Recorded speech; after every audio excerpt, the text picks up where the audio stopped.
Hey, what's up guys, it's Uncle Kobe and welcome back to another Black Ops 2 news and information video. We're going to be taking a look at some leaked footage of the developer's build of Black Ops 2, going through each and every assault rifle as you will see it once you get your very own copy in a couple months. I'll give each weapon a grade and together we are going to determine which gun is the best, at least statistically speaking. So let's make this short, let's make it sweet, and let's get right into it. Alright guys, so the first weapon we got is the M8A1. It is a 4-round burst fire weapon, however the burst can be fired in a quick succession. So first thing, just because the fact they mentioned it can be fired in a quick succession, I'm guessing it's going to be faster than normal burst fire weapons we've seen in the past. Not saying it automatically has a rapid fire feel, rather the time between the bursts are very short, which would make it very deadly. How deadly? Well, let's look at the stats. And for the sake of this video and the Black Ops 2 weapon videos I'll be doing in the future, I'll be calling each little block a point. Why? Because I can, and let's move on. The mobility is ranked at 14 points, which will be the same across the board of all assault rifles with one exception. The damage is ranked at 9, which is rather weak compared to other weapons. Range is at 11 points, which again is not the best, and its accuracy is at 13 points, which is somewhat average. Overall, this gun makes me wish they brought back the M16 instead, which is why I give it a C. Next we have the Scar H, which is fully automatic and has an increased damage and range from the M8A1. Its mobility is the same at 14, but has a damage of 13 points, which is slightly above average. Its range takes a jump to 15, which is second best in its class. However, its accuracy is second lowest at 12. Overall, this gun is nothing more nor less than average, which is why I give it a C+. Next on our list we have the AN-94, which is fully automatic. However, the first 2 rounds of each burst are fired at a slightly faster rate. Not sure why they noted that, or even if it's worth noting, but it makes you think that they are encouraging you to burst fire this gun, even though it's fully auto. As for its stats, the mobility is standard at 14, damage is at 12, which is smack dab in the middle of the class. Its range is average as well at 13, and its accuracy is at a class worst 10.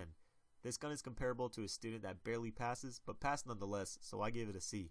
Now let's take a look at the SIG-556, a 3-round burst rifle that produces high damage with each trifecta of bullets. Mobility is at 14, and damage averages out at 13. However, where this gun thrives is at long range, with its 15 points and 16 for accuracy. This gun is going to be a laser if they keep the recoil down, but I'm guessing the bursts are going to be slightly farther apart than the M8A1, and I'm assuming its hipfire will be dreadful unless they pull an Infinity Ward pre-patch Type 95. So I give this weapon a strong B. But moving on, we got the Type 25 with some of the most dreadful stats I have ever seen. Its damage and range flatten out at 9, a class worst, and its less than stellar accuracy at 11, which may I note is second worst.